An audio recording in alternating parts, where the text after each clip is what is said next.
आज़ादी निस्वा का हकीकत में औरत को जलील करता है, उसकी इज्जत को लूटता है, आबरू को लूटता है।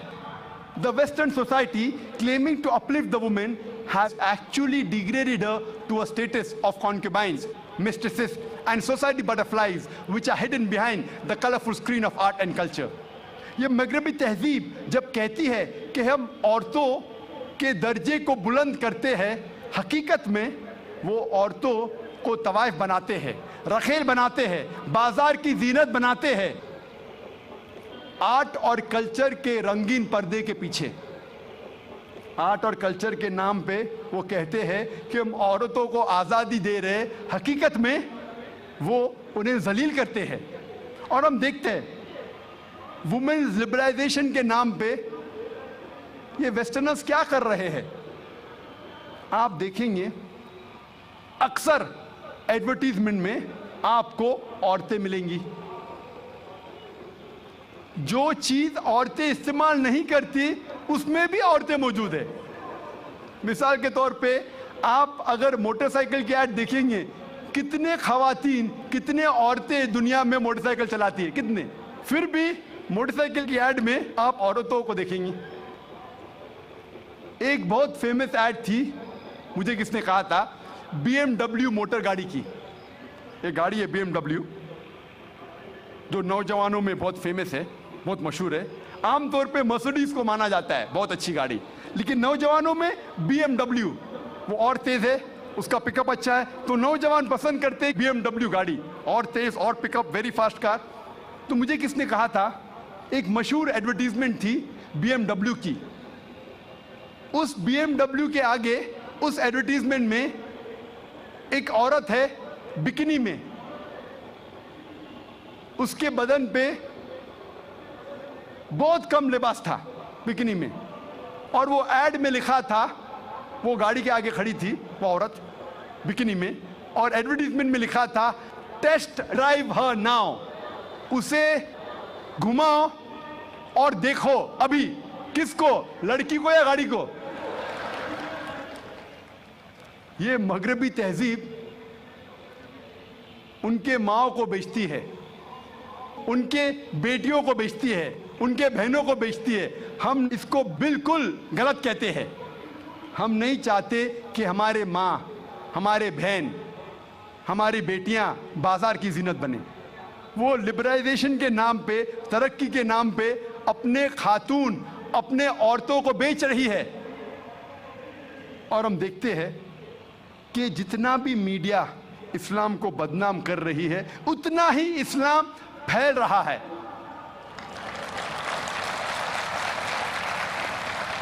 आज सबसे ज्यादा फैलने वाला मजहब सारी दुनिया में नंबर 1 इस्लाम। यूएसए में सबसे ज्यादा फैलने वाला मजहब इस्लाम, यूरोप में सबसे ज्यादा फैलने वाला मजहब इस्लाम। और जो लोग, जो गैर मुसलमान इस्लाम कबूल करते हैं, उनमें से 2/3 हिस्सा औरतें हैं। 2/3 ऑफ देम आर वुमेन। अगर इस्लाम औरतों को जलील करता है तो औरतें इस्लाम कबूल क्यों करते? ये अमेरिकन औरतें इस्लाम को क्यों कबूल कर रही है? ये यूरोपियन औरतें इस्लाम को क्यों कबूल कर रही है? क्योंकि वो जानते हैं कि औरतों के मसाइल का हल इस्लाम है। वो जानते हैं कि औरतों के लिए रहमत है इस्लाम। अल्लाह ताला फरमाते हैं सूरह अल इमरान में, सूरह नंबर 3 आयत नंबर 54 में, मकरो मकरल्लाह वल्लाहु खैरुल माकिरीन। उन लोगों ने प्लान किया, साजिश की, अल्लाह ने भी प्लान किया, और सबसे बेहतरीन प्लानर अल्लाह है। जितना वो इस्लाम को दबाने की कोशिश कर रहे हैं, उतना ही इस्लाम तेजी से फैल रहा है। और खुसूसन मीडिया 11 सितंबर 2001 के बाद जो तेजी से इस्लाम को बदनाम कर रहा है, अल्हम्दुलिल्लाह सुम्मा अल्हम्दुलिल्लाह, उतनी ही तेजी से इस्लाम फैल रहा है। 11 सितंबर 2001 के बाद 10 महीने में 34,000 अमेरिकनों ने इस्लाम कबूल किया। 11 सितंबर 2001 के बाद 9 महीने में 22,000 यूरोपियन लोगों ने इस्लाम कबूल किया। जितना भी वो इस्लाम को दबाने की कोशिश कर रहे हैं, उतना ही इस्लाम फैल रहा है। इसीलिए मैं कहता हूं, इस्लाम इंसानियत के लिए रहमत है, ज़हमत नहीं। जब मीडिया कहती है कि इंसानियत के लिए इस्लाम एक मसला है, हालांकि इंसानियत के मसाइल का हल है इस्लाम। मैं तकरीर को ख़त्म करना चाहता हूँ। अल्लाह सुब्हानहू व तआला की आयत से सूरह इसरा में सूरह नंबर 17 आयत नंबर 81 में अल्लाह सुब्हानहू व तआला फरमाते, वकुल जाल हक व ज़ाक़ल बातिल इन्नल बातिल कान ज़हूक़ा। कह दो हक आ चुका है और बातिल ख़त्म हो गया है, और बातिल को ख़त्म होना ही था। वाखिर दावाना अल्हम्दुलिल्लाहि रब्बिल आलमीन।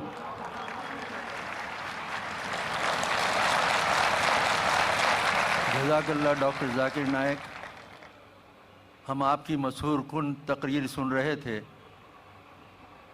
जो हक़ाइक़ मंतकी दलाइल पर मबनी थी और दावती पस मंज़र में दुश्मनान इस्लाम का मुँह तोड़ जवाब दे रही थी। अब इस इजलास का दूसरा हिस्सा जो है वो है सवाल और जवाब का। इस सवाल और जवाब के सेशन को दिलचस्प और बाकायदगी से चलाने के लिए हमने कुछ कवायद व ज़वाबित रखे हैं जो मैं आपके सामने रख रहा हूँ। सबसे पहले ये ज़रूरी है कि आपका सवाल आज के मौजू से मुंसलिक हो। मेरी वॉलंटियर्स हजरात से गुजारिश है कि सवालात करने वाले हजरात में हमारे गैर मुस्लिम भाइयों और बहनों को पहले तरजीह दी जाए। साथ ही जो सवाल करे वो अपना नाम और अपना प्रोफेशन बतलाए। सवाल बराह रास्त करे, किसी तमहीदी मौजू के साथ लंबी तकरीर करते हुए सवाल न करें। वक्त कम है, इख्तिसार से काम लें। हर सवाल के जवाब मिलने पर दोबारा उस पर सवाल करने की कोशिश न करें। अगर आप दोबारा सवाल करना चाहते हैं तो आपको दोबारा सवाल करने के लिए कतार में जाना होगा। सवाल और जवाब के सेशन को हम इस तरतीब से शुरू कर रहे हैं कि यहाँ मेरे बाएं हाथ पर एक माइक है जिस पर आप आकर सवाल कर सकते हैं। एक बीच में है माइक जहाँ से एक सवाल हमारे भाई कर सकते हैं, और एक माइक ख़वातीन के शोबे में रखा गया है जहाँ से बहनें सवाल कर सकती हैं। जो हजरात सवालात करना चाहते हैं वो माइक पर आकर कतार में खड़े रह सकते हैं और कतार लगाने के बाद सवाल कर सकते हैं। दूसरी बात, डॉक्टर साहब का ये ख्याल है कि ये सवाल और जवाब का सेशन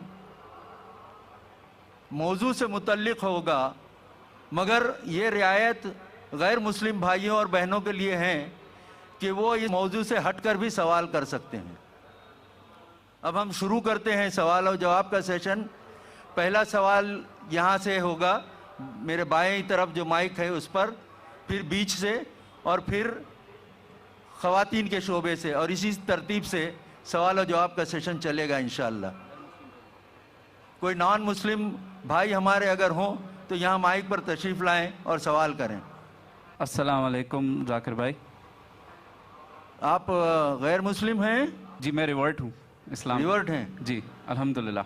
अच्छा, वाकई इस्लाम इंसानियत के लिए रहमत है, और मैं अपने सभी भाइयों को सलाम बोलता हूँ यहाँ पे, और जाकिर भाई को भी अस्सलाम वालेकुम, और आप सबको सलाम।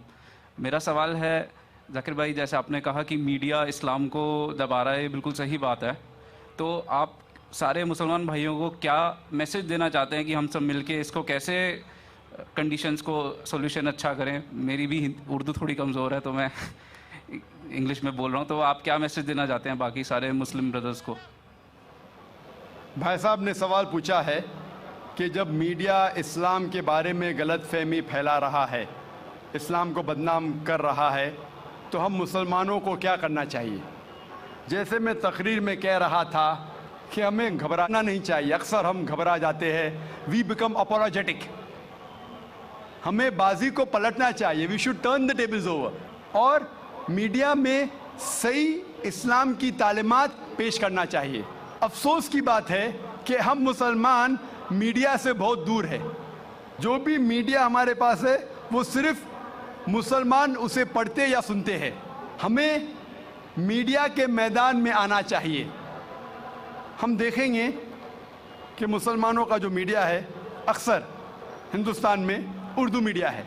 उर्दू सिर्फ मुसलमान पढ़ते, कितने गैर मुसलमान पढ़ते, चाहे वो बम्बई में हो, कलकत्ता में हो या हैदराबाद में हो। जो मीडिया पे हम पॉपुलर है वो उर्दू मीडिया है जो सिर्फ मुसलमान पढ़ते हैं।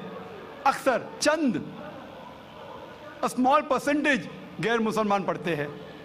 उसी तरीके से जो भी हमारा मीडिया है, रेडियो ब्रॉडकास्ट स्टेशन हो या टेलीविज़न चैनल हो, हम देखेंगे मिडल ईस्ट में अरबिक है, अरबी सिर्फ मुसलमान दिखते हैं और पढ़ते हैं।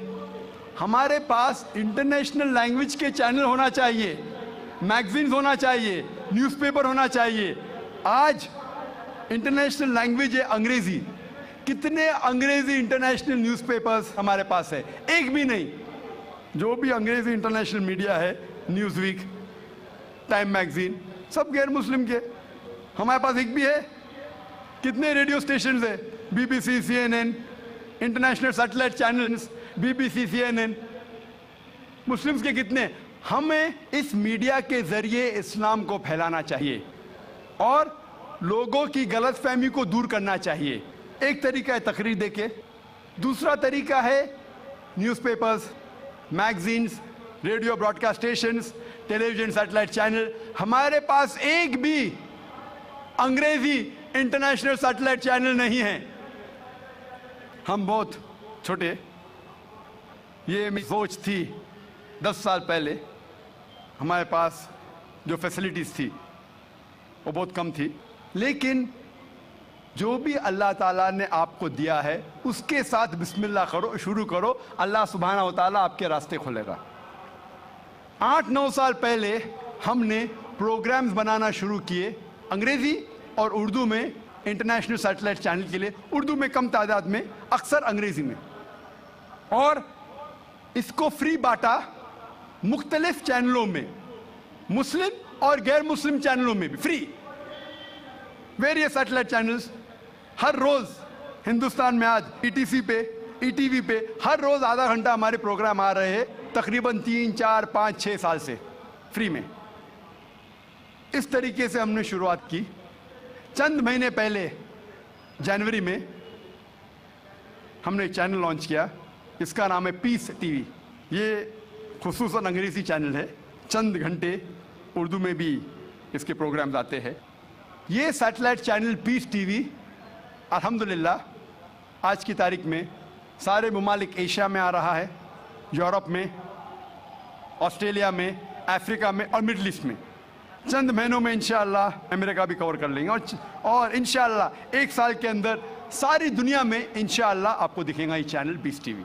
फ्री टू एयर चैनल है, अक्सर अंग्रेज़ी में है, क्योंकि जब मेरे प्रोग्राम बाकी चैनलों पे आते हैं कई नॉन मुस्लिम देखते हैं अल्हम्दुलिल्लाह, और इससे फ़ायदा उठाते हैं। और ये प्रोग्राम देखने के बाद कई उनके गलत फहमियाँ इस्लाम के बारे में दूर होती है। तो ऐसे और कई चैनल होना चाहिए, कई प्रोग्राम होना चाहिए। लेकिन जब भी हम कोई चीज़ करते हैं हमें एक स्टैंडर्ड की करना चाहिए। We Muslim should believe in quality. अक्सर हम जब इस्लाम का काम करते हैं तो उसे क्वालिटी से नहीं करते। हमें जो भी चीज़ करना चाहिए भले छोटा कीजिए लेकिन क्वालिटी से कीजिए, इंटरनेशनल स्टैंडर्ड से कीजिए। और इंशाअल्लाह हम देखेंगे आज की तारीख में जो इस्लाम फैल रहा है वो हमारे वजह से नहीं, वो अल्लाह ताला है। अल्लाह ताला के वजह से अल्हम्दुलिल्लाह दीन फैल रहा है। हम मुसलमान हमारा काम, दावती काम सही तरीके से नहीं कर रहे, हमें खुश होने की ज़रूरत नहीं। अल्लाह ताला फरमाता है कि हर मुसलमान का फ़र्ज़ है कि वो दावत दे गैर मुसलमानों को और गलतफहमी दूर करे। ये ज़रिया है निजात का, और मीडिया ऐसा ज़रिया है जिससे हम लाखों करोड़ों लोगों तक पहुंच सकते हैं। Hope the answers the question. दूसरा सवाल सामने के माइक से किया जाए। हमारे रजाकारों से गुजारिश करूंगा कि वो कोशिश करें कि जो सवाल करने वाले भाई आए वो पहले नॉन मुस्लिम हो। मेरा नाम राजकुमार है जी। मैं एक छोटा सा व्यापार करता हूँ। मैंने कई बार कुरान पढ़ी है, तो उसमें जिस आयत का आपने जिक्र किया है उसमें आपने आधी आयत जिक्र किया है, अल तौबा की 5वीं आयत, जिसमें लिखा है कि जो गैर मुसलमान को मारो, साथ में घात लगा मारो, और जब तक वो नमाज कायम करें, जकात दें, तब उनको छोड़ दो, अर्थात मुसलमान बन जाएं तब छोड़ दो। और दूसरी बात ये थी कि 6551 की नंबर उसमें है, जिसमें लिखा है कि ऐ मुसलमानों, तुम ईसाइयों यहूदियों को अपना दोस्त मत बनाओ, अगर जो दोस्त बनाएगा वो उनमें से हो जाएगा। ये बात इंसानियत के खिलाफ मैं महसूस करता हूँ। भाई साहब ने सवाल किया कि मैंने जो आयत कोट की सूरह तौबा सूरह नंबर 9 आयत नंबर 5 की, वो आधी आयत कोट की, उसमें लिखा हुआ है कि उन्हें जब छोड़ दो जब वो नमाज कायम करे और ज़कात दे। ये भी जो भाई साहब कह रहे, पूरी आयत का मैं हवाला देता हूँ। अगर आप पूरी आयत पढ़ेंगे तो आपको सही पस मंज़र मिलेगा। जैसे मैंने कहा था मेरी तकरीर में, हवाला तो दिया, आयत नंबर 5 में लिखा है सूरह तौबा सूरह नंबर 9 में कि अल्लाह सुब्हाना व तआला मुशरिकीन मक्का को 4 महीने का वक्त देते सुधरने का, वरना ऐलान जंग। और जंग के मैदान में लिखा हुआ है कि जहाँ भी आप मुशरिकों को पाएंगे उनका कत्ल करो। Wait for them in every stratagem of war, उनका इंतज़ार करो और मैदान जंग में उनका कत्ल करो। लेकिन अगर वो रिपेंट करे, मतलब माफ़ी मांगे, कई वजह है, अगर वो माफ़ी मांगे, नमाज पढ़े और ज़कात दे तो छोड़ सकते हैं, मतलब वो इस्लाम को कबूल करे, या वो सिर्फ अमन चाहते हैं। तो कई ऑप्शंस दिए गए हैं। एक ऑप्शन है कि अगर वो रिपेंट करे, माफ़ी मांगे, इस्लाम को कबूल करे तो भी छोड़ दीजिए, या वो अमन चाहते हैं और इस्लाम कबूल नहीं भी करे तो भी छोड़ दो। आगे आयत में लिखा, आयत नंबर 6 में, आयत नंबर 6 भी उसके साथ है ना, कि अगर वो अमन चाहते हैं तो उनको हिफाजत से ऐसी जगह पर ले जाओ जाके वो महफूज है। तो बहुत से ऑप्शंस दिए गए हैं। लेकिन अगर वो आपसे झगड़ा करना चाहते मैदान जंग में तो उनका कत्ल करो। अगर झगड़ा करना चाहते तो कत्ल करो, अगर झगड़ा करना नहीं चाहते हैं, बोलते अमन चाहते तो छोड़ दो, अगर वो माफी मांगते, इस्लाम कबूल करते फिर भी छोड़ दो। तो कई ऑप्शन दिए गए हैं। ये कहना गलत है कि वो इस्लाम कबूल करे तो ही छोड़ो। कई आयतें आपको कॉन्टेक्स्ट में पढ़ना चाहिए। फिर से आप सिर्फ एक पार्ट ऑफ द वर्स निकालेंगे और कोट करेंगे, लोग को फिर से गलत फहमी होती है। तो ये सही जवाब है कि बहुत से ऑप्शन दिए गए हैं। और कई जगह सूरह अनफाल में भी लिखा है कि अगर वो अमन चाहते हैं तो अमन बेहतर है। उसमें ये नहीं लिखा है कि इस्लाम कबूल करना उनके लिए ज़रूरी है। कर सकते हैं अगर वो इस्लाम को पसंद करते हैं। कुरान में लिखा है सूरह बकरा में सूरह नंबर 2 आयत नंबर 256 में 256, ला इक्राह फिद्दीन, इस्लाम में ज़बरदस्ती नहीं है। There is no compulsion religion, truth stands out clear from error. हक बातिल से अलग है। हक, truth is clear from error. जो हक की बात है वो गलत बात से अलहदा है। हमें हक पेश करना चाहिए। अगर वो कबूल करे तो अच्छी बात है, नहीं कबूल करे तो भी कोई बात नहीं। और कई ऐसे आयतें कुरान की, सूरह काफिरून भी है, सूरह नंबर 109, जिसमें लिखा गया है कि कह दो काफिरों से जो लोग इस्लाम को झुटलाते हैं, हम वो चीज़ की इबादत नहीं करेंगे जो आप करते हैं या जो आप चाहते हैं, ना आप उनकी इबादत करते हैं जिसको हम मानते हैं, ना हम आप जिसे कहते हैं उसकी इबादत करेंगे, ना आप करेंगे हम जिसे कहते हैं। लकुम दीनुकुम वलियद्दीन, आपके लिए आपका दीन, हमारे लिए हमारा दीन। तो हमारा फर्ज है कि सच्चाई लोगों तक पहुंचाओ। पहुंचाने के बाद अगर वो मानते हैं तो अल्हम्दुलिल्लाह, अच्छी बात है। नहीं मानते तो भी अल्हम्दुलिल्लाह, तो भी कोई बात नहीं, हमको सवाब मिलेगा। हमें हक बात करने का सवाब मिलेगा, चाहे वो माने या ना माने। तो हमारा फर्ज है कि अच्छी बातें करे, चाहे इंसान माने या ना माने। तो ये कई आयतों में आप पढ़ेंगे और पस मंजर में देखते हैं, कॉन्टेक्स्ट में देखते हैं, तो ये लिखा है। आप कुछ सेकंड क्वेश्चन पूछे थे, आपने कुछ और भी सवाल पूछे थे, आप जरा 6551 नंबर जी 6551 आयत नंबर दिया था, उसका आपने जिक्र नहीं किया। 6551 जिसमें लिखा हुआ है कि ए ईमान लाने वालों, तुम ईसाइयों या यहूदियों को अपना दोस्त मत बनाओ। भाई साहब ने सवाल, ये आयत सीमित है या असीमित है? क्या ईसाइयों और यहूदियों को अपना दोस्त मत बनाओ, ये कौन सी आयत? 6551, लेकिन कुरान में लिखा हुआ है सूरह अल इमरान में सूरह नंबर 3 में 2 जगह लिखा है कि ये जो तर्जुमा कर रहे हैं कि यहूद और ईसाई को अपना दोस्त मत बनाओ, ये तर्जुमा सही नहीं है। सही तर्जुमा है कि do not make Christians and Jews your protectors in preference to believer. अगर आपके पास चॉइस है ईमान वालों के साथ और क्रिश्चियन और यहूद के साथ फॉर प्रोटेक्शन के लिए, जो लफ्ज तर्जुमा है दोस्त, friend is not a correct translation. It should be do not approach them for protection, मतलब अपने आप को प्रोटेक्ट करने के लिए बनिस्बत मोमिन मुसलमान के बदले यहूद और क्रिश्चियन की तरफ मत जाओ, ये लिखा है। उसका मतलब ये नहीं कि उनसे दोस्ती मत रखो, क्योंकि कई जगह कुरान में और आयतें आते, मिसाल के तौर पे कुरान मजीद में सूरह मुम्तहिना सूरह नंबर 60 आयत नंबर 8 में लिखा है कि Allah forbids you not from being just towards those काफिर, those non Muslims who do not fight your faith not drive you out of your home. Allah सुब्हाना व तआला आपको जस्ट रहने से मना नहीं करता उन गैर मुसलमानों के साथ जो आपके मजहब के खिलाफ लड़ते नहीं और आपको अपने घर के बाहर निकालते नहीं। और उसके आगे लिखा है, लेकिन जो गैर मुस्लिम, जो काफिर आपको आपके मजहब के लिए लड़ते हैं, आपको अपने घर से निकालते हैं, तो उनके पास मत जाओ प्रोटेक्शन के लिए, हिफाजत के लिए। तो अल्लाह की कई आयतें हैं, ये कहीं भी नहीं लिखा है, लेकिन प्रोटेक्शन के लिए, हिफाजत के लिए अगर आपके पास चॉइस है, पूरी आयत है कि अब प्रेफरेबल, बेहतर है कि आप मुसलमान और मोमिन के पास जाइए बनिस्बत ईसाई और यहूद के पास। Hope that answers the question.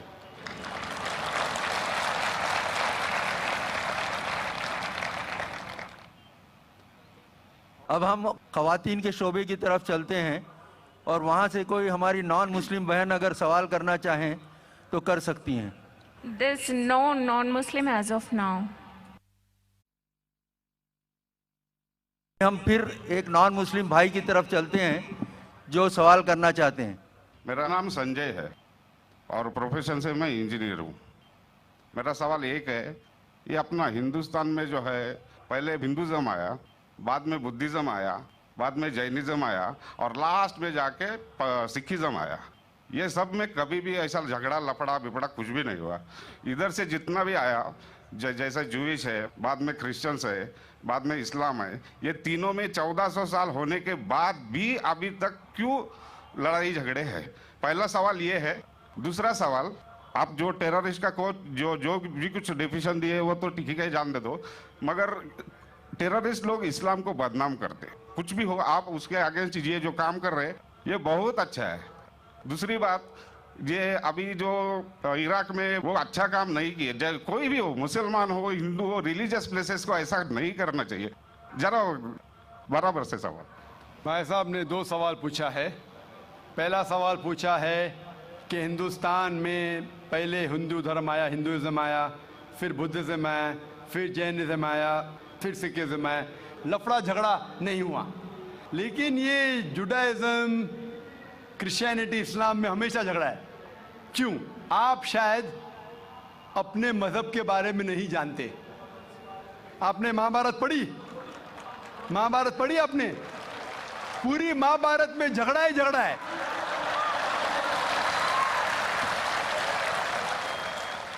बाकी मजहब के नहीं, अपने आपस में। अगर आप पढ़ते महाभारत, जो एक स्मृति है जो मैं पढ़ चुका हूं, उसके अंदर कजिन्स, रिश्तेदारों के बीच पांडव 5 और कौरव 100 झगड़ा होता है। महाभारत में झगड़े के बारे में जितने वर्सेस है कुरान मजीद से कई गुना ज्यादा। अगर गिनेंगे हम, कुरान मजीद गिनेंगे कितने वर्सेस है, महाभारत में कई ज्यादा है। और जब आप भगवत गीता पढ़ते हैं, भगवत गीता महाभारत का एक हिस्सा है, 18 चैप्टर्स है। भीष्म पर्व के चैप्टर नंबर 25 to 42 को कहते हैं भगवत गीता। और भगवत गीता सबसे ज्यादा पढ़ी जाने वाली किताब है हिंदू मजहब में। और यहां ये भगवत गीता श्री कृष्ण राय दे रहे, सलाह दे रहे, सजेशन दे रहे, एडवाइस दे रहे अर्जुन को। जब आप पढ़ते हैं Bhagavad Gita chapter number 1 verse number 45-46, Arjun जंग के मैदान में अपने हथियार को जमीन पे रखता है और कहता है श्री कृष्ण से, मैं जंग के मैदान में निहत्था मरना पसंद करूंगा बनिस्बत अपने रिश्तेदारों से लड़ूं। ये कहता है, आपने पढ़ी होंगी। उसके फौरन बाद चैप्टर नंबर 2 वर्स नंबर 2 और 3 में श्री कृष्ण कहते हैं अर्जुन से, अर्जुन तुम इतने बुज़दिल कब से बन गए, तुम नपुंसक कब से बन गए? How have these impurities come in your heart? How have you become impotent? वो कहते हैं कि क्षत्रिय का धर्म है लड़ना। फिर वर्स नंबर 31, 32, 33 में कहते हैं, वो क्षत्रिय खुशनसीब है जिसे लड़ने का मौका मिलता है। अगर आप लड़ेंगे तो आप स्वर्ग में जाएंगे, लड़ेंगे नहीं तो स्वर्ग में नहीं जाएंगे। कौन कहता है? श्री कृष्ण एडवाइस देते हैं अर्जुन को। अगर मैं कहूंगा कि आपके श्री कृष्ण कहते हैं कि रिश्तेदारों का कत्ल करो, ये शैतानी हरकत है। अगर मैं कहूंगा कि आपके हिंदू मजहब की किताब में सिखाया जाता है कि रिश्तेदारों का कत्ल करो, ये शैतानी हरकत है। वो हिंदू मुझसे कहता है लेकिन ये जंग है हक और बातिल के दरमियान। मैं बोला कुरान मजीद में भी वही लिखा है, हक और बातिल के दरमियान। मैं जानता हूं हिंदू मजहब में ये नहीं लिखा है कि रिश्तेदार कत्ल करो, लेकिन हक के लिए लड़ना भी पड़े, नो प्रॉब्लम। चाहे वो आपके रिश्तेदार हो, चाहे वो आपके वालिदैन हो, नो प्रॉब्लम। तो ये श्री कृष्ण कहते अर्जुन से। और जो क्रिटिक्स ऑफ इस्लाम उछालते मोहम्मद सल्लल्लाहु अलैहि वसल्लम की हदीस को, सही बुखारी की जिल्द नंबर 4 हदीस नंबर 46 किताब जिहाद में अल्लाह के रसूल कहते कि जो भी मुजाहिद जिहाद के लिए जाता है, अगर उसका कत्ल होता है तो वो जन्नत पे जाता है, अगर वो जिंदा वापस लौटता है तो उसे इस दुनिया का माल मिलता है। अक्सर क्रिटिक्स इंक्लूडिंग अरुण शूरी इस हदीस को उछालकर कहते कैसा मजहब है, लड़ने को कहता है, मर जाते लड़ाई में तो जन्नत मिलती है, वरना इस दुनिया की दौलत। अगर आप भगवत गीता पढ़ेंगे चैप्टर नंबर 2 वर्स नंबर 37, उसमें श्री कृष्ण कहते हैं अर्जुन से, अर्जुन उठो और लड़ो। अगर आप मर जाएंगे, कत्ल हो जाएगा, आप जाएंगे स्वर्ग में। अगर जिंदा वापस लौटेंगे तो दुनिया की दौलत मिलेंगी। हू बहू जो सही बुखारी में मोहम्मद सल्लल्लाहु अलैहि वसल्लम ने कहा, वही कहते श्री कृष्ण अर्जुन से। मुझे लगता है कि अरुण शूरी ने भगवत गीता पढ़ी नहीं। अगर पढ़ी होती तो इस्लाम के खिलाफ नहीं लिखते।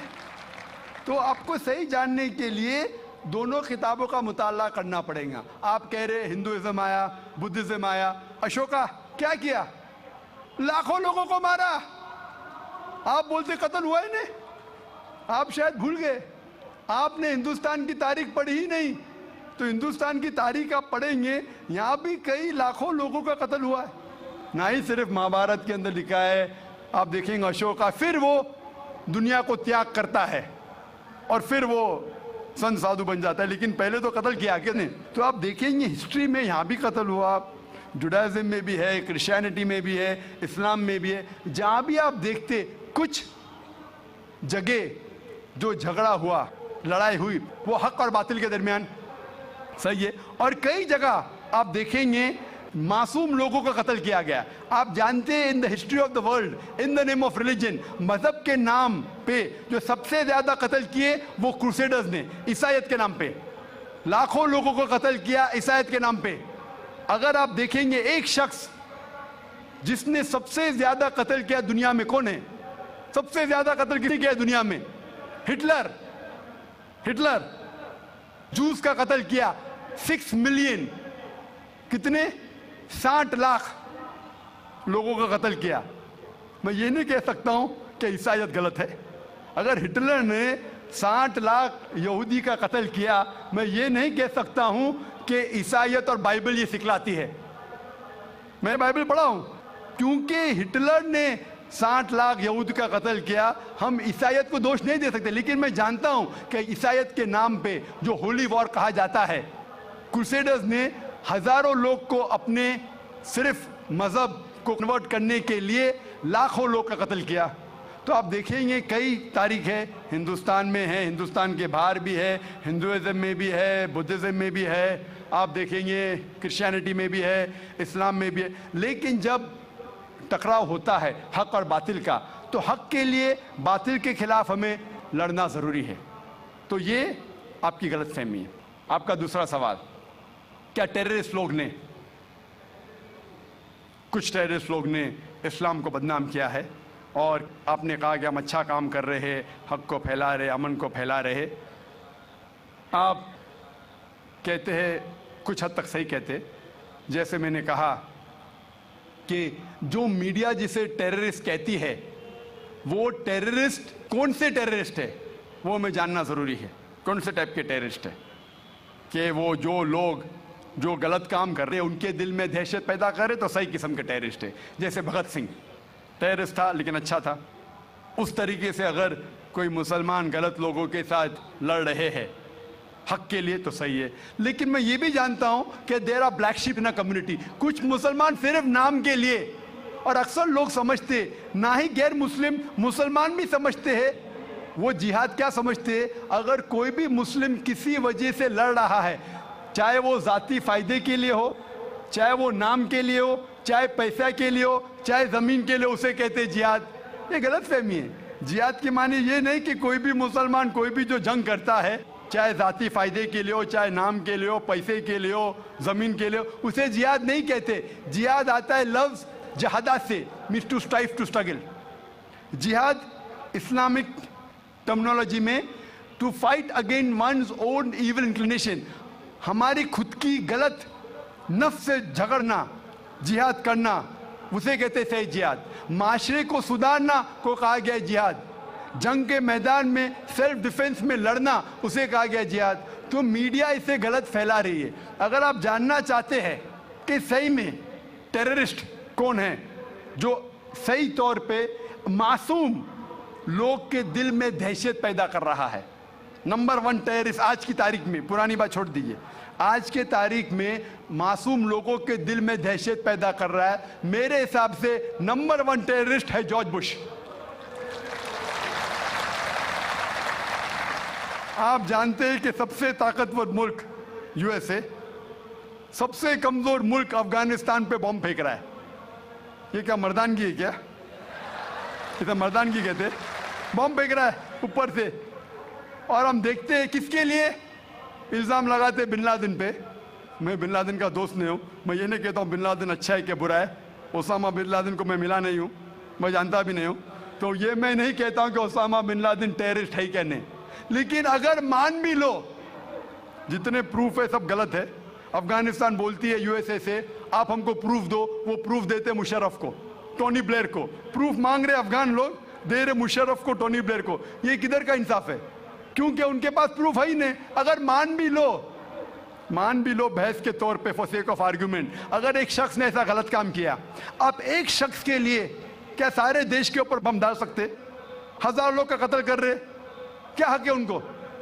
फिर जाते इराक के पास 1000 लोग को मारते। मैं ये नहीं कहता सद्दाम हुसैन अच्छा इंसान है, मैं ये नहीं कहता हूँ, मैं जानता हूँ काफ़ी गलतियाँ की, लेकिन जो इराकी लोग सद्दाम हुसैन के टाइम पे जो उनको तकलीफ हो रही थी, अभी उससे कई ज़्यादा हो रही है, कई ज़्यादा। कौन कर रहा है? George Bush. ये तो मैंने 5 साल पहले कहा था ऑस्ट्रेलिया में, जब मुझे अमेरिकन कॉन्सुलेट ने पूछा था सवाल कि do you consider Osama bin Laden terrorist, तो मैंने उस वक्त कहा था, चंद महीने बाद, 2-3 महीने बाद, 11 सितंबर के बाद, I consider number 1 terrorist to be George Bush. और हेडलाइंस में आया था।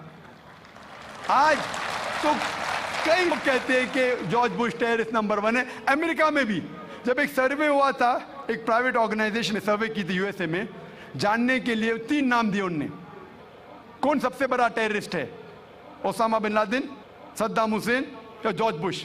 नंबर 1 हमेशा जॉर्ज बुश है।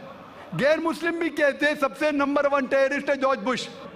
सबसे लोएस्ट परसेंटेज उसको मिला 73%, और कुछ लोग ने 78% लोग ने कहा कि टेररिस्ट नंबर 1 जॉर्ज बुश। अभी उन्हें पता लग रहा है 5 साल बाद, 6 साल बाद। मैं तो पहले कहा था।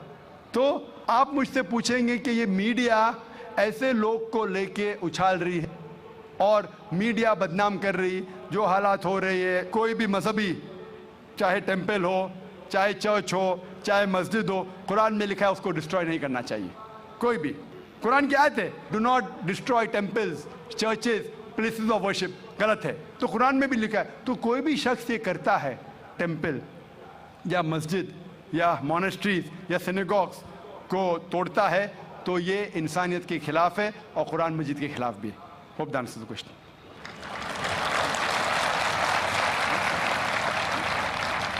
अगला सवाल हमारे यहाँ से करेंगे भाई। मेरा नाम श्रीनिवास है। दीन की बात को समझने के लिए दिल की ज़रूरत है या दिमाग की?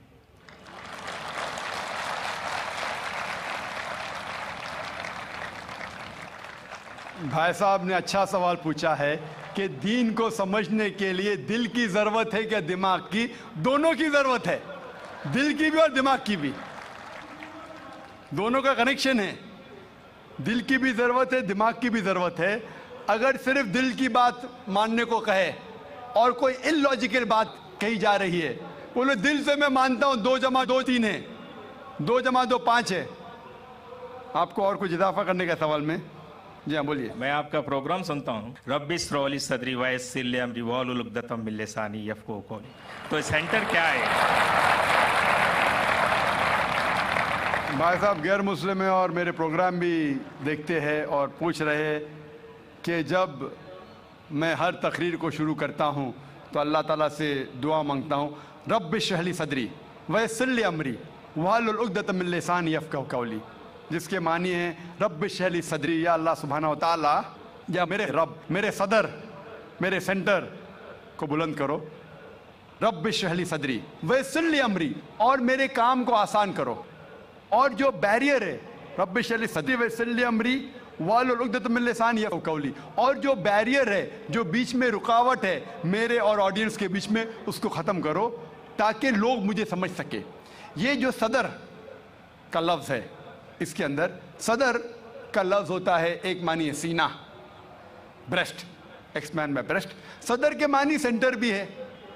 तो आपने जो सवाल पूछा था कि काम दिल से लेना चाहिए या दिमाग से, तो ये 2 मानी है।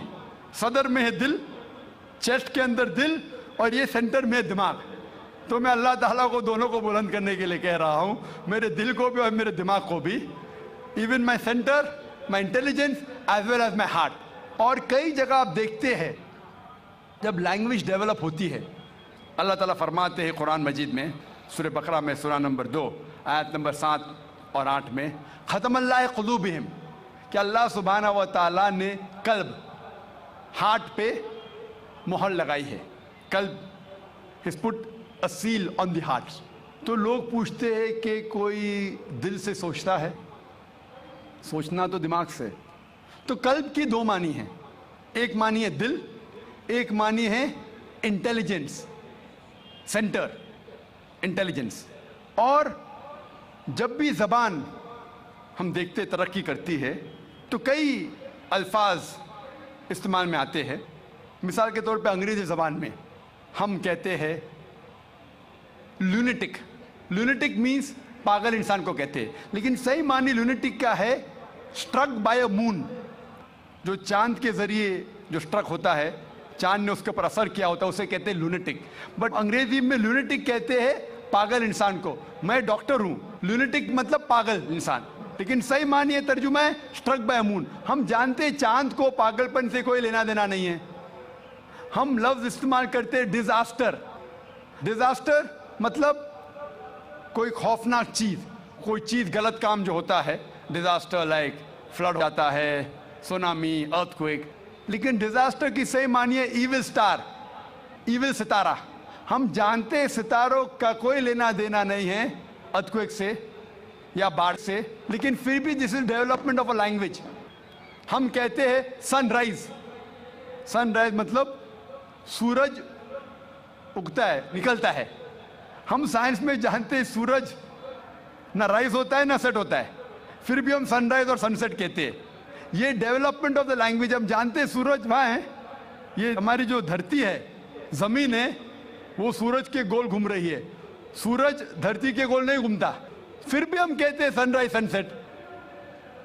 हम कहते हैं कि मैंने दिल से याद किया, याददाश्त है दिमाग में, दिल में नहीं, फिर भी हम कहते हैं हमने दिल से याद किया। कहते हैं कि नहीं? मैं आपको I love you from the bottom of my heart, मैं दिल से आपको चाहता हूं, चाहत दिमाग में, दिल में नहीं। डॉक्टर कहते हैं कि जो centre of love is in the brain, फिर भी डॉक्टर जब अपनी बीवी से कहेगा वो यही कहेगा मैं आपको दिल से चाहता हूं, दिमाग से नहीं। साइंटिस्ट जानता है कि centre of love is in the brain, दिमाग में। तो ये डेवलपमेंट ऑफ द लैंग्वेज है। आपका जो बेसिक सवाल था कि दीन को दिमाग से समझना चाहिए या दिल से, मैंने कहा दोनों से। अगर आप दिल कहते हैं मैं अंदरूनी चाहत, वो इंपॉर्टेंट है, लेकिन दिमाग को बंद नहीं कर सकते, आप अंधविश्वास नहीं कर सकते। आपने कहा कि मेरा मजहब कहता है 2 + 2 3, हाँ मैं दिल से मानता हूं, मान लिया, दिमाग कहता है नहीं, गलत है।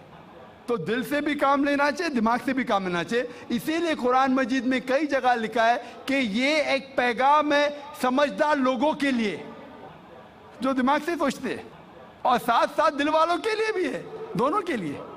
तो दोनों साथ साथ होना चाहिए। इस्लाम इसीलिए मैंने कहा ऐसा मजहब है जो दोनों जरूरियात पूरी करता है, बॉडी की, जिस्म की भी और रूहानी भी, स्पिरिचुअल भी। ये वाहिद मजहब है जो दिल को भी तसल्ली देता है और दिमाग को भी। बाकी जितने दीगर मसाइब तकरीबन स्पिरिचुअल बात करते, कुरान दोनों takes care of the spiritual need as well as the physical need. Hope that answers the question. बहनों के शोबे में अगर कोई नॉन मुस्लिम बहन हो तो बताएं। Assalamu alaikum. I'm Divya Sharma. My question is from Surah 2 Baqarah and verse 223. Can you please explain me these lines? Your women are your till to cultivate, so go to your till as you will, and send good deeds before you for your souls, and fear Allah. Know that you will one day meet Him. Can you please explain me this? बहन ने सवाल पूछा है सूरह बकरा की सूरह number 2 आयत नंबर 223, जिसमें बहन ने पूछा कि women are your tilth, treat them like your tilth. ये जो कुरान मजीद में कहा गया है कि औरतें आपकी खेती है, तो वैसा उनका सही तरीके से उनसे बर्ताव करो। ये आयत के बारे में आप देखेंगे 222 पढ़ेंगे, इसका पहले आयत पढ़ना इंपॉर्टेंट है। When they ask the concerning menstrual cycles, जब वो पूछते हैज के बारे में, हैज के बारे में, तो अल्लाह ताला फरमाते कि हैज के हालत में आप उनके पास मत जाओ। During menstrual cycle do not approach them. क्यों? क्योंकि हैज के हालत में जब खून बहता है, आज की मेडिकल साइंस कहती है कि चांसेस है जब आप उनके पास जाएंगे इस हालत में तो औरतों को तकलीफ होगी।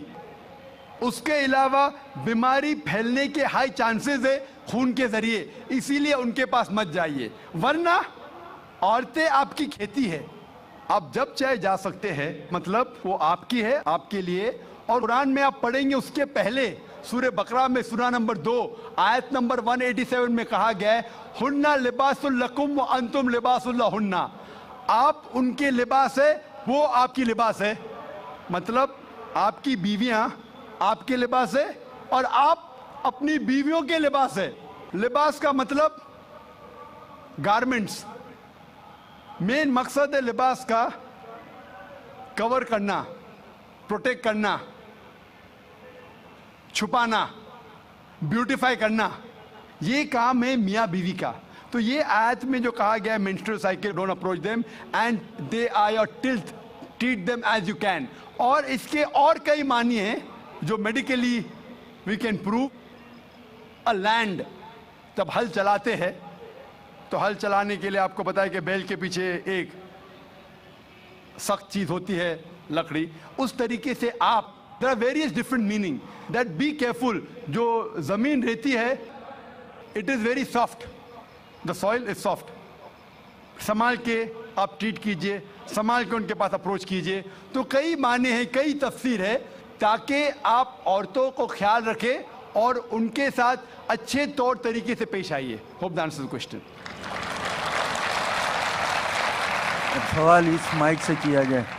आप गैर मुस्लिम हैं, नाम बताएं अपना. हेलो, अस्सलाम वालेकुम डॉक्टर जाकिर साहब. Well, I've got my friend with me. He's a non-Muslim friend who cannot speak in Hindi, but he can understand very well. So on behalf of him, can I ask a question? Hindi में पूछने बोलिए उनसे. तो उनका ये सवाल है, मैं उनको समझाया कि he is a very cooperative person, being a Christian. तो he was first a Hindu, he has later converted. Hindi में, sorry, okay, उर्दू में. तो वो क्या है, पहले क्रिश्चियन थे. आपने कहा वो गैर मुस्लिम उर्दू जानता है, हिंदी जानता है, और आप सवाल पूछे अंग्रेजी में. उसको सवाल तो समझने दो, बराबर ना. आपने कहा कि वो हिंदी जानते हैं तो हिंदी में सवाल कीजिए. मेरी अंग्रेजी और अच्छी है माशाअल्लाह, लेकिन हम जो सवाल जवाब कर रहे हो गैर मुसलमान के लिए कर रहे, तो आप हिंदी या उर्दू में पूछिए. सर, इनका सवाल ये है कि मैंने उनको बोला कि हुजूर अनवर सल्लल्लाहु अलैहि वसल्लम जो है सारे आलमों के लिए आए हैं, लास्ट पैगंबर है, he is a seal of profits. तो आप बोले कि मैं उनको समझा कि बाइबल में, यानी आप ही के, मैं QTV पे प्रोग्राम्स देखता हूँ और उसी का मैं इनको समझाया. तो वो मेरे को पूछ रहे थे कि ऐसा बाइबल में किधर है कि जीसस क्राइस्ट सिर्फ क्रिश्चियंस के लिए आए, वो पूरे आलम के लिए नहीं है, जबकि पूरे दुनिया में क्रिश्चियंस है. तो सिर्फ Christians everywhere in the world. भाई साहब का सवाल है कि मैंने कहा कि जितने पैगंबर मोहम्मद सल्लल्लाहु अलैहि वसल्लम के पहले आए वो सिर्फ अपने कौम के लिए आए और सारा पैगाम महदूद था एक वक्त के लिए. तो वो ये पूछते हैं कि बाइबल में कहाँ लिखा है कि ईसा अलैहिस्सलाम सिर्फ यहूद के लिए आए थे. मैं पहले कुरान मजीद का हवाला दूंगा. कुरान में कहा गया है, सूरह इमरान सूरह नंबर 3 आयत नंबर 49, सूरह इमरान चैप्टर 3 वर्स 49, ईसा अलैहिस्सलाम बनी इसराइल के लिए भेजे गए थे. ये लिखा है कुरान मजीद में सूरह सफ में भी, सूरह नंबर 61 आयत नंबर 6 में कि ईसा अलैहिस्सलाम बनी इसराइल के लिए आए थे. लेकिन मैं जानता हूँ कि आप ईसाई है, कुरान मजीद में शायद नहीं माने, नो प्रॉब्लम. अगर आप बाइबल पढ़ेंगे, बाइबल में लिखा है gospel of Matthew chapter number 10 verse number 5 और 6 में ईसा अलैहिस्सलाम कहते हैं अपने अपोस्टल से, go ye not into the way of the Gentiles. Gentiles के मानी हैं नॉन जूज, यहूद के अलावा, अगर चाहे वो मुस्लिम हो, हिंदू हो, क्रिश्चियन हो, उन्हें कहते हैं जेंटाइल्स. ईसा अलैहिस्सलाम कहते हैं अपने शागिर्दों से, अपोस्टल से, go ye not into the way of the Gentiles, enter ye not into the city of the Samaritans, but rather go to the lordship of the house of Israel. आप गैर यहूद लोगों के पास मत जाओ, उनके शहर में मत जाओ, एंटर मत करो, लेकिन rather go to the lordship of the house of Israel. उनके पास जाओ जो यहूद लोग हैं, जो भटके हुए लोग हैं, तो यहूदी लोगों में से जो भटक गए हैं अपने दीन से, उनके पास जाओ. ईसा अलैहिस्सलाम फरमाते हैं गॉस्पेल ऑफ मैथ्यू में चैप्टर नंबर 15 वर्स नंबर 24 में, I have not been sent but to the lordship of the house of Israel. मैं नहीं भेजा गया हूं लेकिन सिर्फ वो यहूदी लोग के लिए जो भटक गए हैं. ईसा अलैहिस्सलाम कहते हैं. तो बाइबल में लिखा हुआ है कि ईसा अलैहिस्सलाम सिर्फ यहूदी के लिए आए थे, क्योंकि ईसा अलैहिस्सलाम भी यहूदी थे, खुद भी यहूद के लिए आए थे, यहूदी लोगों के लिए आए थे, और कहा अपने साथियों से भी कि आप सिर्फ यहूदी के पास जाओ. Hope that answers the question. अगला सवाल सामने वाले माइक से किया जाए. नमस्कार साहब, जाकिर साहब, मैंने आपका प्रोग्राम बहुत बार टीवी पे देखा था. मेरा नाम गोविंद तिवारी है, मैं कॉलेज में प्रोफेसर हूँ. मैं जिस एरिया में रहता हूँ उस एरिया के आसपास कई मुस्लिम ऑर्गेनाइजेशन अपने स्कूल चलाते हैं, और उस स्कूल में स्टार्टिंग में जब प्रेयर होता है वहाँ पर न ही वंदे मातरम गाया जाता है। जब मैंने उनके प्रिंसिपल से पूछा कि आप ऐसा क्यों करते हो, आप वंदे मातरम भी नहीं गाते हो स्कूल में, तो कहते हैं वंदे मातरम में हिंदू है और उनकी स्कूल में, कई स्कूलों में हिंदी भाषा ही नहीं है, हिंदी ही नहीं पढ़ाया जाता है। और उनके कहा ना देशभक्ति की कुछ भी पढ़ाने के लिए वे कतराते हैं। देशभक्ति के लिए आपके मजहब में किस तरह से डिफाइन किया गया है, ये जरा मुझे बताएंगे। भाई साहब ने एक सवाल पूछा है कि वो कई बार मेरे प्रोग्राम सुनते हैं टेलीविज़न पे और कहा है कि एक इलाका है जहाँ कई मुसलमान स्कूल है लेकिन वहाँ वंदे मातरम नहीं पढ़ाया जाता है, हिंदी नहीं पढ़ाया जाता है, क्या सही है? और आपके मज़हब में, इस्लाम में देशभक्ति के बारे में क्या कहा गया है? पहला सवाल कि मुस्लिम स्कूल में वंदे मातरम क्यों नहीं कहा जाता। हमें ये देखना चाहिए कि कोई भी गाना या कोई भी चीज़ आप कहते हैं उसकी मानी क्या है। आप जब वंदे मातरम पढ़ते हैं उसकी मानी है कि हम सिजदा करते हैं इस देश जो हमारी माता है, ऐसे कहा जाता है, और हम इसकी पूजा करते हैं। ये हमारे लिए शिर्क है, शिर्क है इस्लाम में और गलत है हिंदुइज्म में भी। हिंदुइज्म में भी आपको इबादत सिर्फ करना चाहिए एक खुदा की, धरती की नहीं। तो हिंदुइज्म में भी गलत है, क्रिश्चियनिटी में भी गलत है, इस्लाम में ही गलत है। लेकिन आम हिंदू अपने मज़हब को नहीं जानते, अपनी मजहबी किताबें नहीं पढ़े हैं, इसीलिए कोई भी आप गाना गाते हैं अगर उसके मानी खुदा के खिलाफ है, अल्लाह सुब्हाना व तआला के खिलाफ है, भगवान के खिलाफ है, तो ऐसा गाना गाना गलत है। आपने मुझे शुरुआत में नमस्ते कहा, नमस्ते, नमस्ते के क्या मानी है भाई साहब, आप बोल सकते हैं?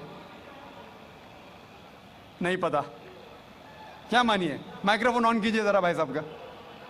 नमस्ते मतलब मैं सर झुका के मैं आपको नमन करता हूँ। हाँ, सर झुका के आप मुझे नमन करता हूँ, नमन करता हूँ। सर झुका के, सर झुका के मुझे नमन करना शिर्क है, हराम है, प्रोहिबिटेड है। आप मेरे सामने भी सर नहीं झुका सकते, चाहे आप मुझसे मोहब्बत करते हैं, चाहे आप मेरी इज्जत करते हैं, फिर भी आप मेरे सामने सर नहीं झुका सकते। सर झुकाना चाहिए तो सिर्फ खुदा के सामने, अल्लाह के सामने, और मैं खुदा नहीं हूं।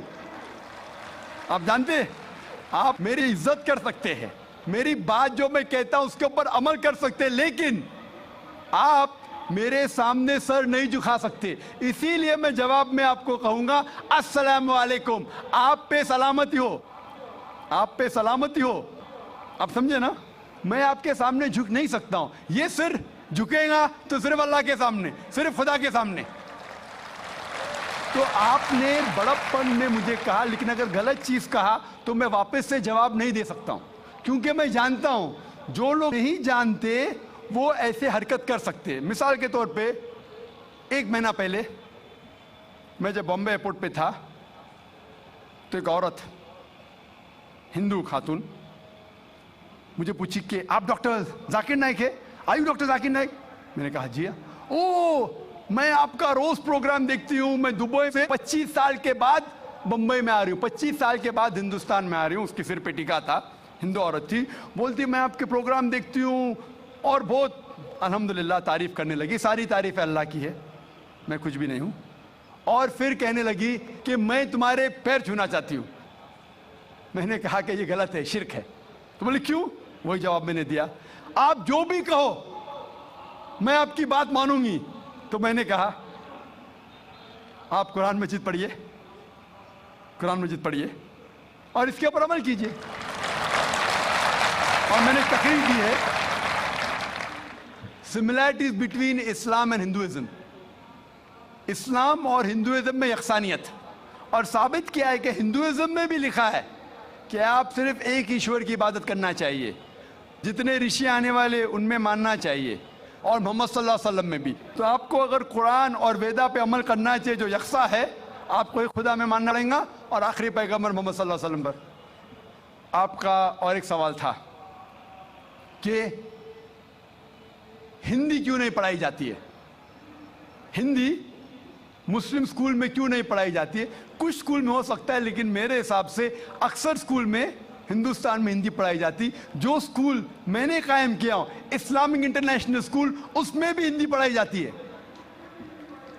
ना हिंदी, मराठी भी, जो हमारे स्टेट लैंग्वेज है, हम पढ़ाते हैं, जोर देते हैं अंग्रेजी और अरबी पर। नंबर 1 अंग्रेजी अरबी, फिर उर्दू, हिंदी, मराठी, आगे चल के संस्कृत भी सिखाएंगे, संस्कृत भी, ताकि हिंदुस्तानी लोग जितने मज़ाहिब इस देश में हैं उसको समझे। मैं गवर्नमेंट से कहता हूं कि हिंदुस्तान में संस्कृत आम करो। संस्कृत आम करेंगे तो लोग वेदा पढ़ेंगे, पढ़ने के बाद हक के तरफ आएंगे और हिंदू मुस्लिम एक हो जाएंगे। हिंदी को छोड़ो, संस्कृत, क्योंकि वेद संस्कृत में, हिंदी में नहीं है। हिंदू की जबान है संस्कृत, और मैंने तकरीर की है हिंदुइज्म और इस्लाम में यकसानियत। लेकिन आम हिंदू अपनी मजहबी किताब पढ़ा ही नहीं तो क्या जानेगा। तो मैं संस्कृत कोट करता हूँ, फिर तर्जुमा करता हूँ और कहता हूँ कि आपको अगर लगता है कि मैं कुछ गलत कह रहा हूँ, रेफरेंसेस देता हूँ मैं। आपका आखिरी सवाल था कि इस्लाम में देशभक्ति के बारे में क्या कहा गया है। इस्लाम में कहा गया है कि सबसे पहले जो मैं बात मानना चाहिए वो हमारे खालिक की, बनाने वाले की, खुदा की, अल्लाह की, सबसे पहले। अगर अल्लाह की बात से कोई दूसरी बात टकराती है तो उसे छोड़ देना चाहिए। जहां तक कि मैं हिंदुस्तानी हूं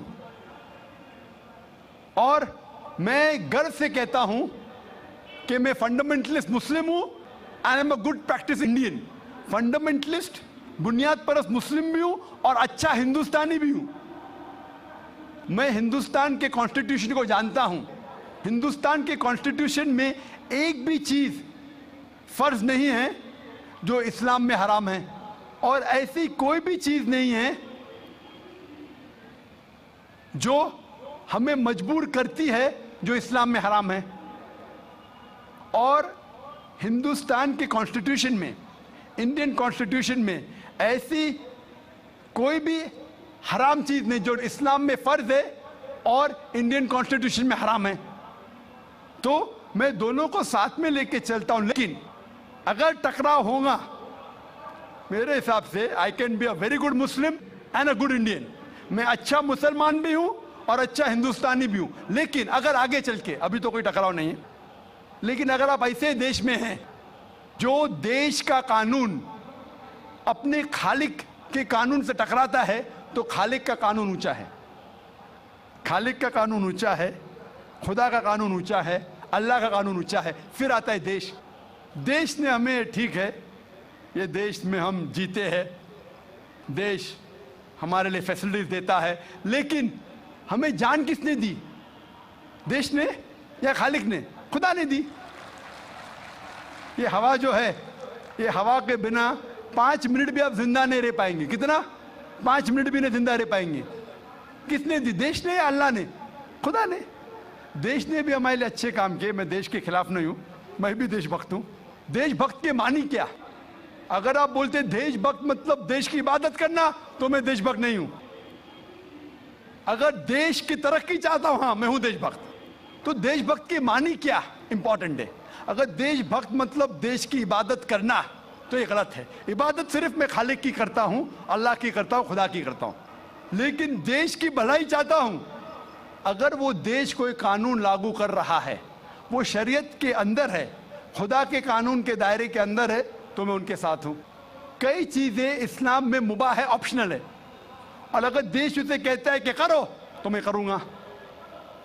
लेकिन अगर कोई देश, चाहे वो अमेरिका हो या यूके हो, वहां का कानून अगर इस्लाम के खिलाफ है, तो मैं उस देश के कानून के खिलाफ जाऊंगा, क्योंकि मैं सबसे पहले मोहब्बत करता हूं खालिक से, खुदा से, अल्लाह से, फिर अपने देश से। तो जहां तक के देश का कानून खालिक के कानून से नहीं टकराता है, हमें उस कानून पे अमल करना चाहिए। और मेरे नजरिए से एक भी हिंदुस्तान का कानून मुझे मजबूर नहीं करता इस्लाम के खिलाफ, इसीलिए मैं कहता हूं I am a very good practising Muslim, fundamentalist Muslim, at the same time a very good practising Indian. Hope that answers the question. अब चूंकि हमारे पास वक्त बहुत कम है, लिहाजा हम ज़्यादा से ज़्यादा और 2 सवालात रख सकते हैं या 2 राउंड पूरे कर सकते हैं इंशाल्लाह। तो हमारे ख़वातीन के शोबे में कोई अगर गैर मुस्लिम बहन है तो फ़ौरन सवाल करें। No non-Muslims here. अच्छा, हमारे यहाँ कोई भाई हैं गैर मुस्लिम? आइए। अस्सलाम वालेकुम जाकिर भाई, श्री राम राजू है मेरा नाम। तो जो आप कॉन्सेप्ट आपका सुनता हूँ मैं, तो वेद, चतुर्वेद और भगवत गीता में जो कॉन्सेप्ट है एक अल्लाह का, तौहीद, रिसालत, आखिरत, यही कॉन्सेप्ट जो ना आप लोग पेश कर रहे हैं। तो जब ये कॉन्सेप्ट को इंसान सुनता है तो क्यों उन नाम चेंज कर लेना, मज़हब क्यों चेंज कर लेना? अगर सही एक है तो सब किताबों में भी एक ही है, तो नाम और जो है ना मज़हब क्यों चेंज कर लेना? और ये है कुछ हमारे साथियाँ इस्लाम कबूल करे हैं, वहाँ के मुसलमान लोग क्या बोल रहे हैं, ज़रूर तुम नाम चेंज कर लेना, मज़हब चेंज कर लेना, ऐसा करने से बहुत प्रॉब्लम्स हो रहे हैं। तो वहाँ के मुसलमान जो है ना ये नाम को और जो है ना ये मज़हब चेंज करने के लिए बहुत ये कर रहे हैं। और दूसरी बात ये है, मैं साहब एक सवाल, कम वक्त है, आपने 2 सवाल पूछ चुका है, मैं उसका जवाब दूंगा, उसके बाद बाकी को मौका दिया जाएगा। भाई साहब ने सवाल किया है कि अगर वेद में लिखा है तौहीद के बारे में, एक खुदा के बारे में, एक अल्लाह के बारे में और रिसालत के बारे में, तो हमें मज़हब चेंज करने की ज़रूरत क्या है? मैं कब कह रहा हूँ कि मज़हब चेंज करो? मैं कह रहा हूँ कि मज़हब पे पुख्तगी से अमल करो। आपके वेद में लिखा है, भगवत गीता में लिखेला है बुत परस्ती हराम है, गलत है।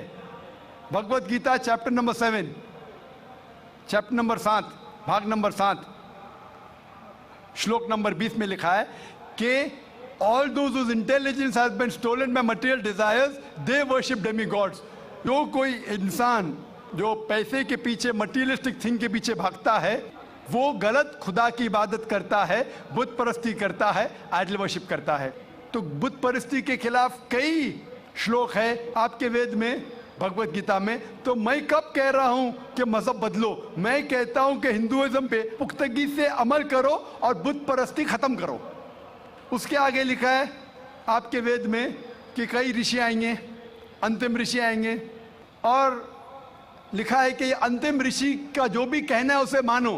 तो अगर आप सच्चे हिंदू हैं तो आपको आखिरी ऋषि जो मोहम्मद सल्लल्लाहु अलैहि वसल्लम ने कहा है और जो पैगाम दिया है वो है कुरान, उसके ऊपर अमल करना आपके लिए फर्ज है। अगर आप नहीं करेंगे तो अच्छे हिंदू हो ही नहीं सकते। मैं कहाँ कह रहा हूं कि आपका मजहब बदलो, मैं कह रहा हूं मजहब पे पुख्तगी से अमल करो, और जब अमल करेंगे आपको मानने पड़ेगा एक खुदा में और आखिरी पैगंबर मोहम्मद सल्लल्लाहु अलैहि वसल्लम में और आखिरी पैगाम कुरान में। ये लिखा है क्रिश्चियन किताब में, जूइश किताब में, हिंदू किताब में भी।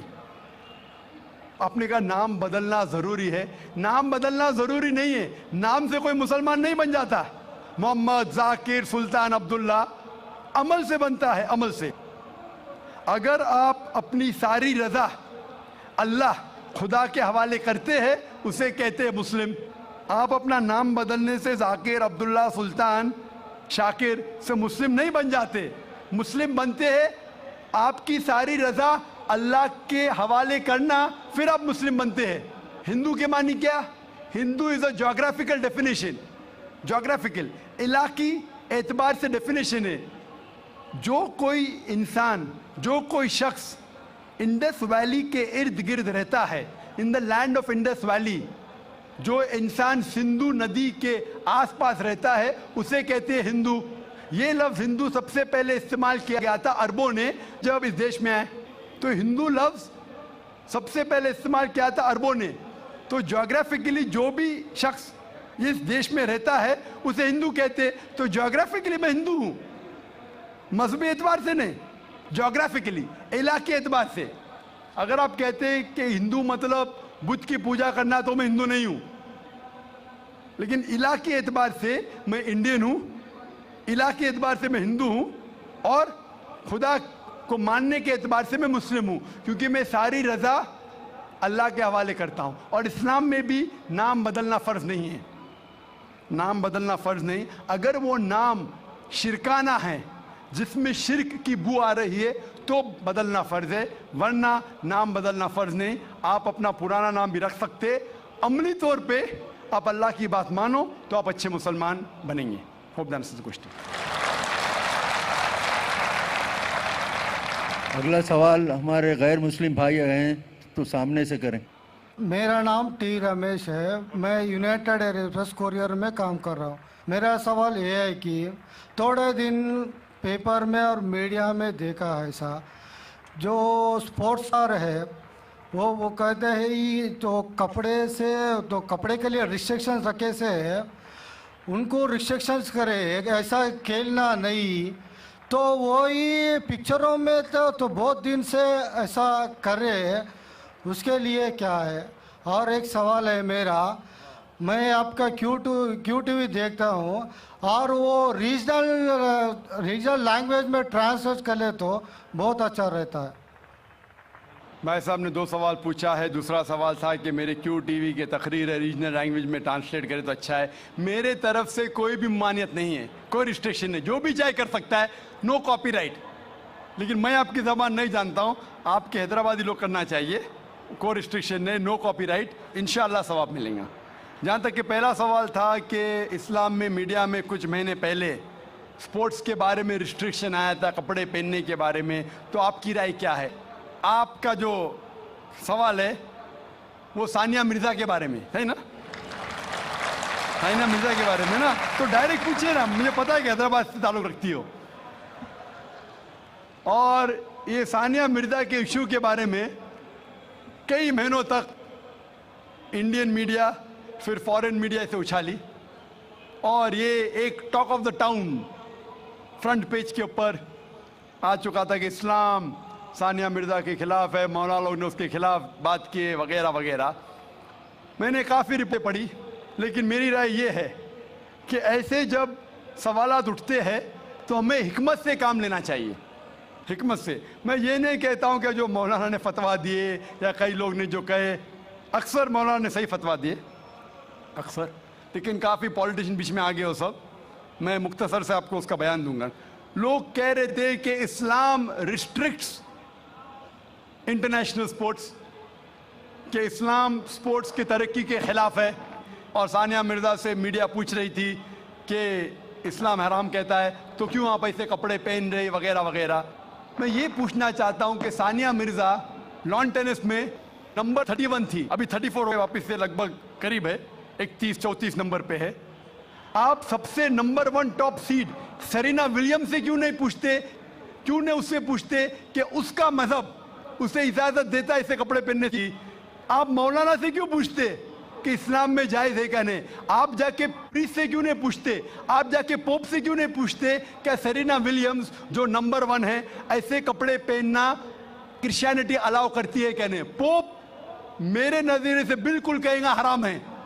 क्लियरली लिखा है हिजाब के बारे में बुक ऑफ ड्यूटोनॉमी में चैप्टर नंबर 22 वर्स नंबर 5 में हिजाब के बारे में लिखा हुआ है। 1 Timothy chapter number 2 verse number 9 में कि औरतें अच्छे कपड़े पहनना चाहिए, सोबर, मॉडेस्ट।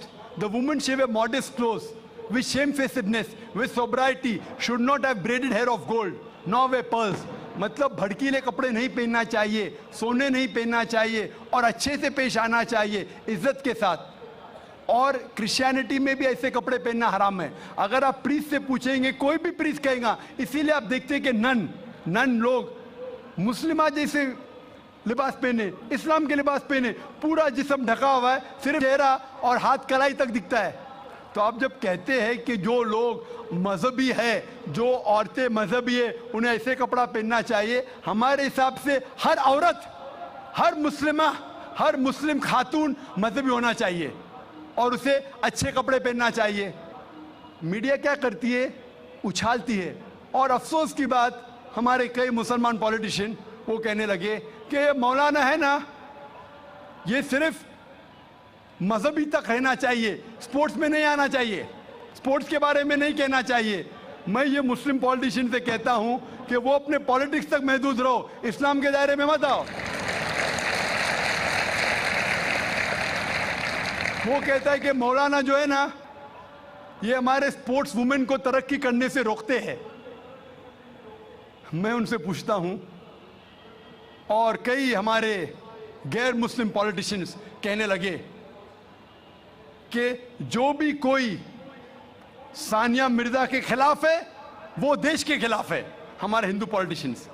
तो मैंने कहा कि जो भी कोई सानिया मिर्जा के कपड़े का साथ देता है वो वेद के खिलाफ है, हिंदुइज्म के खिलाफ है। हिंदुइज्म में भी लिखा है, आप हिंदू किताब पढ़ेंगे, वेद पढ़ेंगे, जिल्द नंबर 10 लिखा हुआ है, चैप्टर नंबर 85, श्लोका नंबर 30, और ऋग्वेद में लिखा हुआ है जिल्द नंबर 8, चैप्टर नंबर 33, मंत्रा नंबर 19 में कि ब्रह्मा ने, खुदा ने आपको औरत बनाया है, इसलिए नजर नीचे करो और अपना सर ढाको। तो हिंदुइज्म में भी हिजाब है। तो ये हिंदू पॉलिटिशियन अपनी मजहबी किताब पढ़े ही नहीं।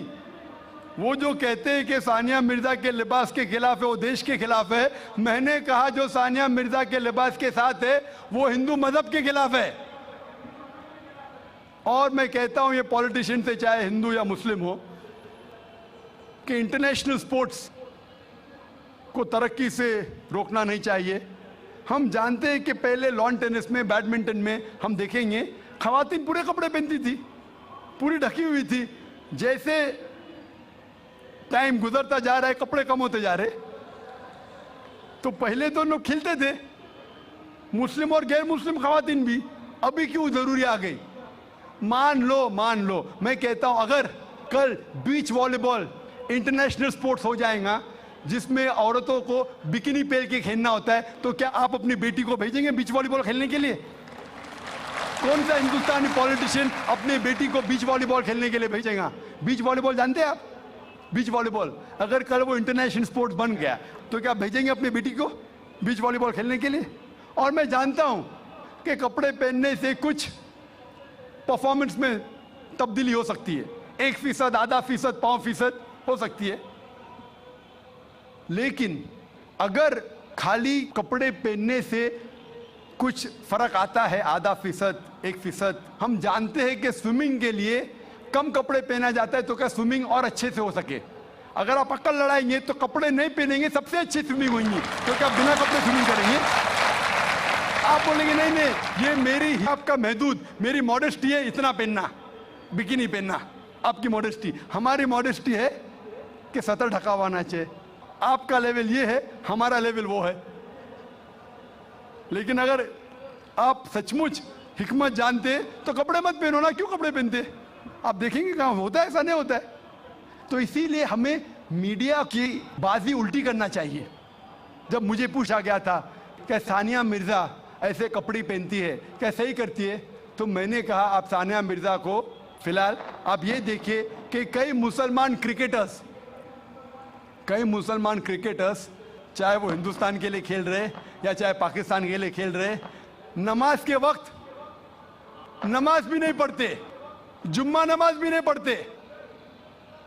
सही हदीस में आता है कि काफिर और मुस्लिम के दरमियान जो फर्क है वो नमाज है, सलाह। कम से कम सानिया मिर्जा नमाज तो पढ़ती है, सलाह तो पढ़ती है, अल्हम्दुलिल्लाह। हो सकता है कल वो कपड़े भी अच्छे पहनेंगी इंशाअल्लाह, क्यों नहीं? तो मैं कहता हूं कि जो ये मुसलमान क्रिकेटर्स सानिया मिर्जा से और बड़ा हराम कर रहे, सानिया मिर्जा से बड़ा हराम कर रहे, कम से कम नमाज तो पढ़ती है, उसके लिए हमें उसका साथ देना चाहिए। अगर कुछ गलती कर रही है हमें उसके साथ हिकमत से पेश आना चाहिए और कहना चाहिए अल्लाह ताला उन्हें इंशाअल्लाह हिदायत देंगे, कम से कम नमाज तो पढ़ी है। हो सकता है चंद महीने बाद या चंद साल बाद हो सकता है कि अल्लाह ताला उसे हिदायत देगा, वो कपड़े भी अच्छे पहनेंगे। और मैं जानता हूं कि परफॉर्मेंस में शायद आधा फीसद, 1% हो सकता है कि लंबे कपड़े पहनने से परफॉर्मेंस में कमी हो, लेकिन जब अल्लाह का साथ है तो परफॉर्मेंस में कितनी तरक्की होगी। अल्लाह ताला फरमाते सूरह इमरान में सूरह नंबर 3 आयत नंबर 160 में कि if Allah forsakes you none can help you, अगर अल्लाह आपका साथ छोड़ दे तो कोई भी आपकी मदद नहीं कर सकता है, और अल्लाह अगर साथ दे तो कोई भी आपको हरा नहीं सकता। तो इसीलिए मोमिनों से अल्लाह पे भरोसा रखने के लिए कहिए। तो हो सकता है सानिया मिर्जा इंशाअल्लाह कुछ दिन बाद, चाहे हफ्ते हो या महीने हो या साल हो, हम अल्लाह से दुआ करते हैं कि अल्लाह उसे हिदायत दे और वो कपड़े भी अच्छे पहने और इंशाअल्लाह तरक्की भी करे। Hope that answers the question.